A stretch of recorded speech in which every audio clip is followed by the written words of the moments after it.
भारत और बांग्लादेश ने संयुक्त रूप से किया प्रमुख विकास परियोजनाओं का उद्घाटन। हाल ही में भारत और बांग्लादेश के प्रधानमंत्रियों ने 3 महत्वपूर्ण विकास परियोजनाओं का संयुक्त रूप से उद्घाटन किया। उल्लेखनीय है कि ये सभी परियोजनाएं भारत की सहायता से विकसित की गई हैं। प्रमुख विकास परियोजनाएं: Akhaura Agartala cross border rail संपर्क।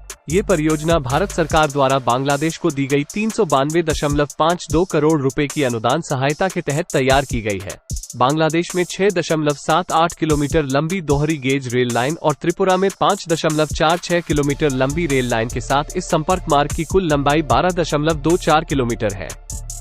खुलना मोंगला बंदरगाह रेल लाइन। इसका निर्माण 388.92 मिलियन अमेरिकी डॉलर की कुल लागत के साथ भारत की रियायती ऋण सुविधा के तहत किया गया है।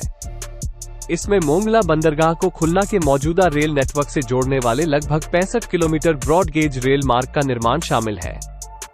भारतीय राज्यों का स्थापना दिवस। 8 राज्यों और 5 केंद्र शासित प्रदेशों पंजाब, चंडीगढ़, हरियाणा, आंध्र प्रदेश, छत्तीसगढ़, कर्नाटक, केरल, मध्य प्रदेश, तमिलनाडु, अंडमान व निकोबार द्वीप समूह, दिल्ली, लक्षद्वीप तथा पुदुचेरी का स्थापना दिवस 1 नवंबर को मनाया गया।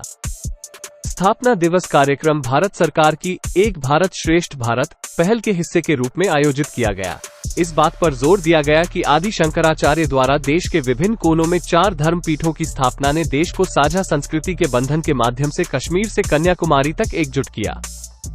गठन वर्ष 1956। तमिलनाडु, आंध्र प्रदेश, मध्य प्रदेश, कर्नाटक, केरल का गठन। 1966। पंजाब से अलग हरियाणा का गठन। 2000। छत्तीसगढ़ का गठन।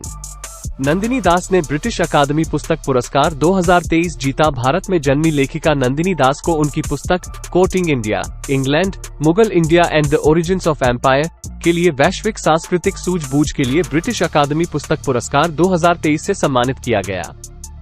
लेखिका ने 17वीं शताब्दी की शुरुआत में भारत में पहले अंग्रेज राजदूत सर थॉमस रो के आगमन की कहानी के माध्यम से संबद्ध साम्राज्य की उत्पत्ति पर एक नया दृष्टिकोण प्रस्तुत करने का प्रयास किया है।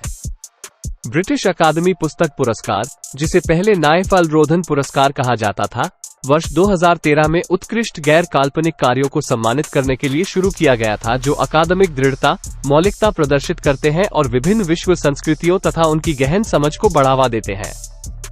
यूनेस्को क्रिएटिव सिटी नेटवर्क में कोझिकोड और ग्वालियर। हाल ही में संयुक्त राष्ट्र शैक्षिकी, वैज्ञानिक और सांस्कृतिक संगठन यूनेस्को ने अपने क्रिएटिव सिटीज नेटवर्क UCCN में 55 नए शहरों को जोड़ने की घोषणा की। नए प्रवेशकों में 2 भारतीय शहरों केरल में कोझिकोड ने साहित्य की नगरी के रूप में और मध्य प्रदेश में ग्वालियर ने संगीत की नगरी के रूप में अपनी पहचान बनाए। कोझिकोड और ग्वालियर का महत्व। साहित्य की नगरी के रूप में कोझिकोड यूनेस्को द्वारा साहित्य की नगरी का प्रतिष्ठित खिताब प्राप्त करने वाला भारत का पहला शहर है। शहर में विभिन्न साहित्यिक कार्यक्रमों की मेजबानी का एक लंबा इतिहास है, जैसे कि केरल साहित्य महोत्सव, जो एशिया में सबसे बड़े साहित्यिक समारोहों में से एक है। ये स्वीकृति बौद्धिक आदान प्रदान और साहित्यिक चर्चाओं के केंद्र के रूप में शहर की भूमिका को मजबूत करती है। UNESCO creative cities network UCCN इसे वर्ष 2004 में बनाया गया था। इसका उद्देश्य उन शहरों के बीच सहयोग को बढ़ावा देना है जो रचनात्मकता को अपने शहरी विकास में एक रणनीतिक कारक के रूप में पहचानते हैं।